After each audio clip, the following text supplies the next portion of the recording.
What's going on, guys? It's Jimmy here. Welcome to our daily show where we discuss the fourth stimulus package update, stimulus check update, daily news, everything going on here in our country, in Washington, D.C., with money, investing, the stock market, with our economy, everything you need to know about on a daily basis.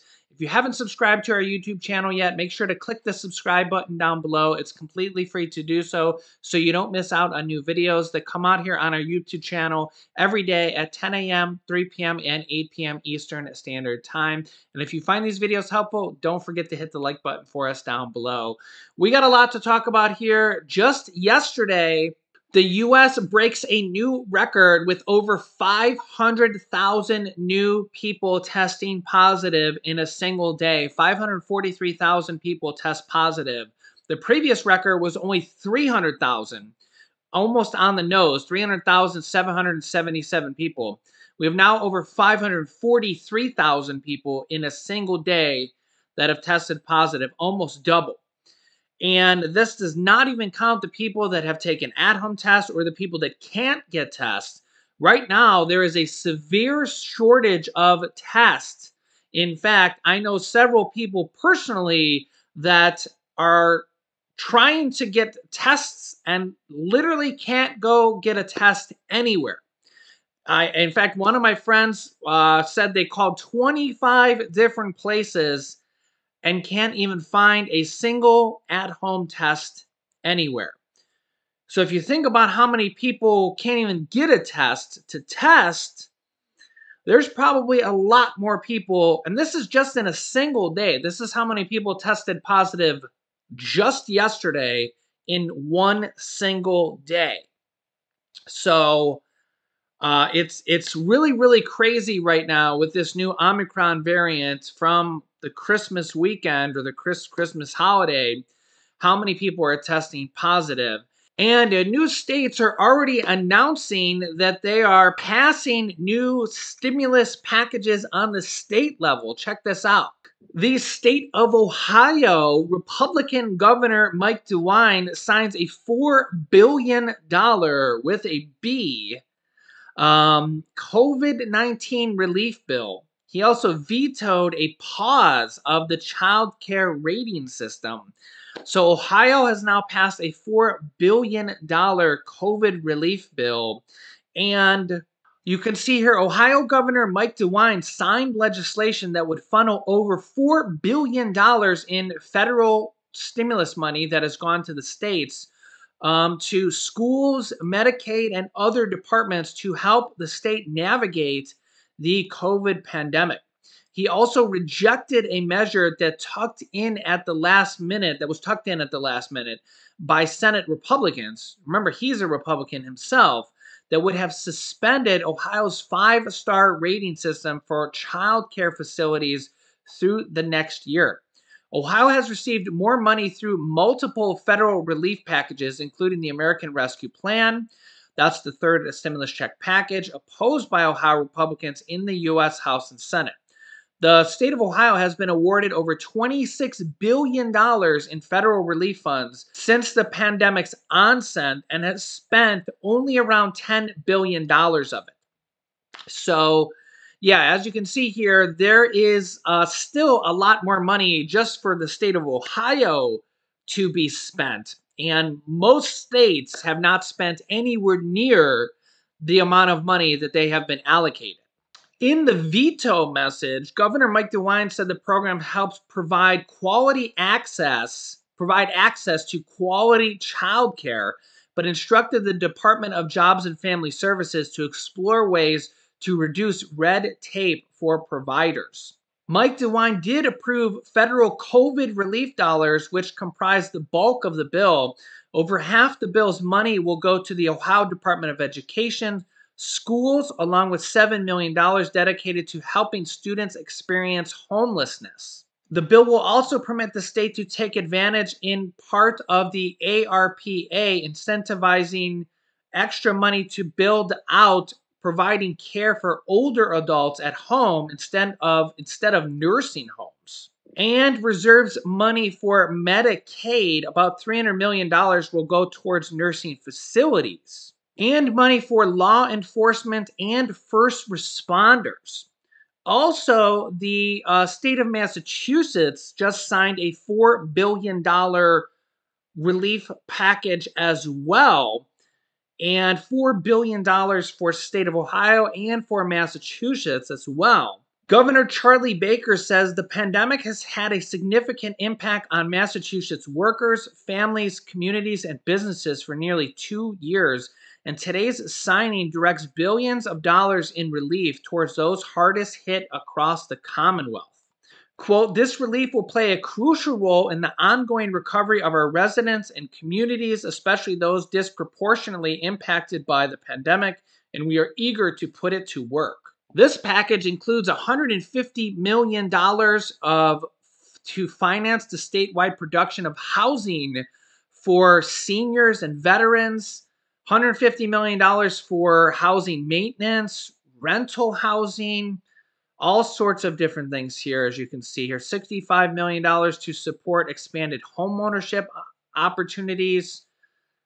Lots and lots of different things here. Just $37 million for grants, unemployment compensation, just a whole slew of different things. Money for YMCA boys and girls, money for grants to small businesses. Yeah, a lot of different things here. And remember that even these states have only spent a fraction of their stimulus money. Even Ohio had, it looked like, over $10 billion of federal stimulus money from all the stimulus money that has been accumulated still left over. And we've seen multiple stimulus checks issued from multiple different states so far during this pandemic. And we're probably going to see a lot more throughout 2022, in addition to other programs like rent assistance, mortgage assistance, utility assistance, and other type of programs as well. I just did a really good video on how to apply for homeowners assistance, where you can get up to $80,000 of money directly from the government if you're a homeowner. If you're a renter, you can get up to 12 months of your rent paid. You don't even need to be behind on your rent payments in most cases. Each state is a little bit different and has different rules and qualifications. And you can get up to $1,500 in utility assistance, where you can just get a check to help you pay your utilities. I'll link you to that video here at the end of this video, and I have some links down below in the description of this video as well you can check out here. I'll keep you up to date on all of that here going forward. As going forward with passing new packages on the federal level, here's an update on that. David, I'll start with you because we have heard from other Democratic lawmakers that perhaps they will be pursuing this now on a standalone basis. And I'm wondering if you see provisions like the child tax credit, which the administration has promised would be fully refundable, if there's a way that you can also meet Senator Manchin's demand to have there be a work requirement attached to that. How do you square that? Well, I do think that the Democrats are under a lot of pressure to get something done that they'll call Build Back Better. And I think that the pressure is mounting as Omicron starts to erode expectations for the economy next year. And the most important feature of the bill, as far as near-term GDP growth, is the child tax credit. Making it refundable is important. That means that the really poor people get some cash. I don't think the Democrats will live with a work requirement. It's antithetical to what they are trying to do here. But my guess is that they're going to pull something together, and it will include a continued expansion of the child tax credit. Unfortunately, it'll probably still go too far up the income ladder for my taste, up to $400,000, but that's something that they were bequeathed by the Republican 2017 tax bill. Michael, I'm wondering if you see any provisions in Build Back Better that, if they were stripped out on a standalone basis, would garner Republican support. Because David just mentioned that perhaps a work requirement isn't feasible, but then you would lose Joe Manchin, and it's hard to see any Republicans voting for that as a standalone. And I'm wondering what you see as potentially a bipartisan provision to take out. Well, historically, there has been Republican support for the child tax credit. This has been a program that has enjoyed bipartisan support since its creation in the 1990s. We saw Senator Mitt Romney the day or a few days after it looked like Senator Manchin was not going to move forward with Build Back Better. Senator Romney started touting his proposal for an expanded child credit. Senator Marco Rubio, along with Senator Mike Lee, held up President Trump's 2017 tax cuts because they didn't include an expansion of the child credit to the senator's liking. That was eventually included. So in recent history, there have been Republicans who have been eager to expand this credit. I think the real hangup is going to be over these work requirements. Democrats want the child credit to go to all households, regardless of whether they are working, regardless of whether they're earning income, and they want a household earning $0 to get the same amount in the child credit as a household earning, $30,000 or $35,000. And Senator Manchin, along with Republicans, are having a hard time with that. There are ways to square this circle that gives everybody something of what they want. I'm just not sure whether or not people are too dug in at this point to bend compromise. Right. Yeah, I mean, the politics of this are really complicated, David. And the elephant in the room is that, of course, you have the midterm elections looming. Senator Rubio and others that Michael just mentioned are up for re-election next year. So they want to do something that is going to be helpful to their constituents, but they also want to have their messaging aligned with the party. President Biden campaigned on a package that looks like Build Back Better, but the lion's share of what's in that package would not actually take effect before November. So do you think voters really care if this gets done, or do you think the White House would be better served moving on to something else at this point?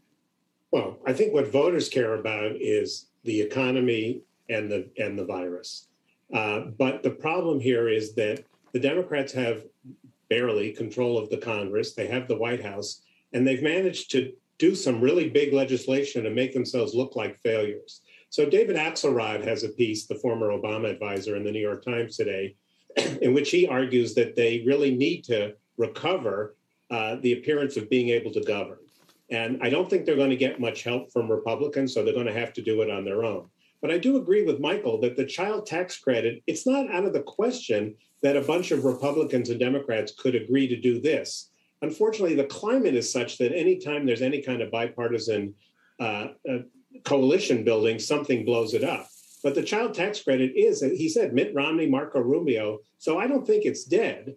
But I think that it's very hard to see the path that we get there, given the current political polarization. So it's interesting that they mentioned the Republicans potentially being a big path forward, one of the paths forward in passing parts of potential stimulus going forward here, the child tax credits, or maybe even stimulus packages going forward here. That has been in our headlines here. The Republican lawmakers have actually been discussing more funding, virus funding, stimulus funding to combat the Omicron variant because of how bad it's been, to how bad the cases have been. And that funding is running out of for multiple different things here. For virus testing, Texas just ran out of the monoclonal antibody treatment effective against the virus, and multiple different states and the country is running out of supplies here and will need more funding and more production. Also, the new pills are going to need the new antibody pills by Merck and by Pfizer are really going to need to ramp up production. They just got approved and are basically already have run out. And with 500 and some thousand people testing positive just yesterday, and that's only what we actually know about. Who knows how many people tested positive that weren't even able to get a test, haven't even got tested at all yet, or have symptoms but are just at home. There's probably a lot more people, and who knows how many people are going to test positive today and tomorrow. That's just in one day. So Republicans actually coming together with Democrats to pass stimulus bills, funding bills, or child tax credit bills, stimulus check bills, multiple different things going forward is one of the paths. Remember, stimulus check 1, stimulus check 2, stimulus package 1, stimulus package 2 were actually bipartisan with Republicans and Democrats together. Actually, underneath former President Donald Trump, the Republicans controlled the Senate and the Democrats controlled the House, but they came together pretty much equally. Republicans and Democrats voted on it together. They also could go the route of executive order here being called upon. Really, this article is just as of yesterday by Democratic leader Pramila Jayapal, who's calling upon the president to pass pieces and parts, possibly stimulus checks, anything that the president could pass here through executive action or presidential executive order. By Pramila Jayapal, the leader of the Democratic Progressive Caucus here. This article is just from yesterday, so it's still very, very fresh here. The president is probably, and his team are probably deciding if they can, what they can, and if they should do this here and basically go around Senator Joe Manchin. If they do go around Senator Joe Manchin, what the repercussions would be of that. Now, remember, they just did pass through presidential order the student loan payment freeze. As you can see here, this was a stimulus provision that was just re-extended here in the last few days for over 40 million people. Anybody that has federal student loans, those are now extended for another 90 days. That goes till May 1st. This actually provides billions of dollars of additional stimulus relief. Anybody that has federal student loans does not need to pay them, does not have any interest accumulate, and does not have any more garnishments, does not need to pay them at all. No negative consequences at all. You don't need to pay them. There's no interest, no garnishments, no nothing now until May 1st. So another 5 months. And advocates were calling for this. They're also calling for student loan debt forgiveness of $10,000 to $50,000, and we could see that in 2022. I will keep you up to date on that as well. So we have a lot of things potentially here in 2022. Stimulus checks, child tax credit checks, which have now kind of lapsed, or the last monthly payment has been sent out on December 15th. There is going to be the first payment per se, the first payment from January through June.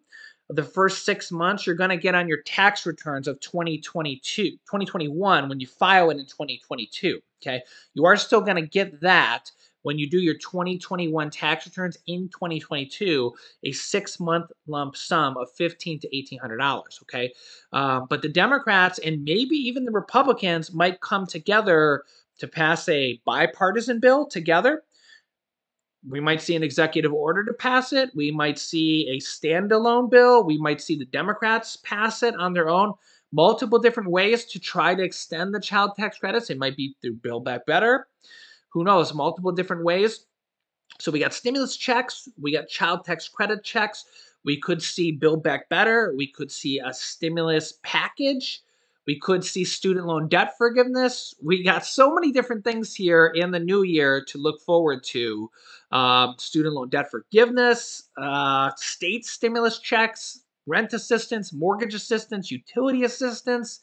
Probably a couple things I'm even forgetting, but I will keep you up to date here with everything going forward, as well as what's going on here on a daily basis here on our YouTube channel. So make sure to click the subscribe button down below if you haven't yet. It's completely free to do so. It just makes it so YouTube will show you the videos so you don't miss out on them. Remember that new videos come out here every day on our YouTube channel at 10 a.m., 3 p.m., and 8 p.m. Eastern Standard Time. After subscribing, click the bell icon that appears next to the subscribe button so you get reminders when we go live every single day. And you can click the share button down below as well if you want to share this video with your friends and family, invite them to the channel, help us reach our goal of 400,000 subscribers.